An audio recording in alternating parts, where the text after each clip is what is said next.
Kingdom of sky, the heavens, kingdom of earth, the kingdom of angels, the kingdom of ocean, the kingdom of animals, animal kingdom or the kingdom of birds. Every kingdom belongs to Allah.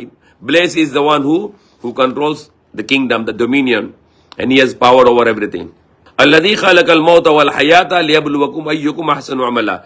He created the death and the life to test you who is going to do the best works. Why his life is here now and why the death is coming to us? In between this time, you do good works. You do nice works. You help people. You pray 5 times a day. You give charity. You make fasting. You go Hajj. You speak truth. You honor your words. You always make justice. You say good words. You smile to people. You help people.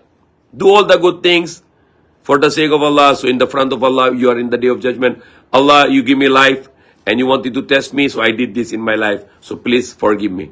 Make yourself to be presentable to Allah on the day of judgment. Do something great in the life to present to Allah on the day of judgment. Allah, I did this in my life, the one you give me this life. So I want you to accept from me. That's why Allah make this life and death to test us, that who is going to do the good works.